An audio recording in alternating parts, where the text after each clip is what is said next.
Hi guys, Lewis here from Pogo Physio. Today we're just going to do a video blog about our training workload. I've had a few questions of late coming through about acute to chronic workload ratio. Now that's a great tool that we use to help athletes and runners especially to monitor their training volume. Now we talk about running being a product of your external workload, such as your distance run or your time run, and your internal workload, which is your response to it. So that might include your heart rate or your perceived exertion as to how fatigued you feel. And these are important variables that the runner needs to monitor moving forward if they want to safely progress their volume. So in a recent blog post up on the Pogo website, you'll find there's information available about the different platforms that we can use. That explores things like just monitoring your kilometers or your volume with time or kilometers. And that has the pitfalls of not being able to identify how you're responding to that load. So that doesn't take into account your internal workload. So the other options that do include that are something like Strava and Training Peaks, and there's also the free option of acute to chronic workload ratio. So as I first describe it, it seems quite complicated for people, so I thought I'd break it down as to how I use this simple and easy platform to help monitor my training load. So what I have here is a simple Google Sheets. I have that Google Sheets file on my phone and I simply click into it after my run.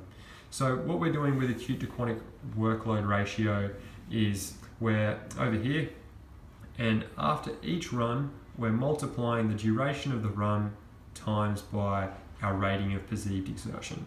So that's how we felt on the day for that workout. So we might find that it should have been an easy conversational run, but because we were fatigued or we didn't sleep well, that it ended up being hard and had somewhat heavy breathing involved. So instead of rating that at a 5, you'd rate it at a 7.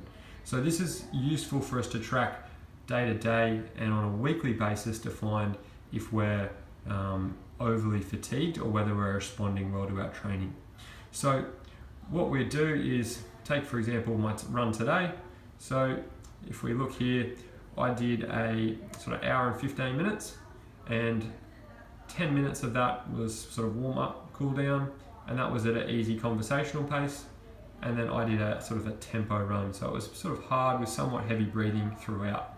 So I simply plug in the numbers 65 times 7, so 65 minutes running at a tempo of 7, or an RPE of 7 I should say, and then I add on my warm up or cool down at a different intensity. I like to do that just to be a little bit more thorough, but by all means you can average out your whole run. Now, so that gives me here a score of 505. So that's my units that I'm using for my workload. And then on a week-to-week basis, you'll see here that I have my run from Tuesday morning, and then Tuesday afternoon I do gym. So you'll see there like the units are pretty consistent. So I like to monitor both my running workload and other exercise that I do. So this is a helpful platform for triathletes.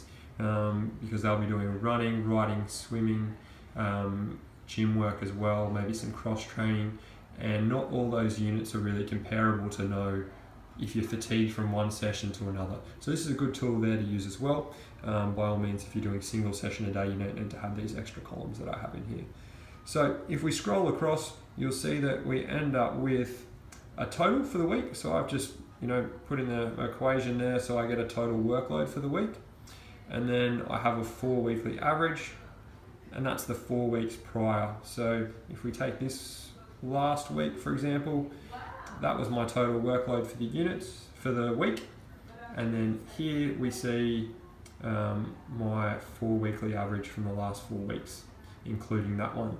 So then my ratio is going to compare my acute load or my total for that week to my 4 weekly average. So I've color coded here for convenience, but we're aiming for this sweet spot. It was around 0.8 to 1.3, which has evidence for minimizing our risk of injury. And what we want to see is sort of some consistent time in that green zone, and not to hit sort of weeks up in the red where we're hitting 1.3. It means our workload was a bit high for that week, and maybe potentially we want to drop it back down for the next week to ensure that we recover and minimise injury risk. So you can see here that I've been tracking it for some time and consistently hitting that sort of green zone, and thankfully it's correlated with me not being injured. Just as a side note, I've also added some kilometres just so I can track that as well, and you'll see that it kind of pairs up okay. But the one I'm really focused on is my RPE, or my acute to chronic workload ratio, because it takes into account my internal loads and how I'm responding, and my internal loads and how I'm responding, as well as that external load.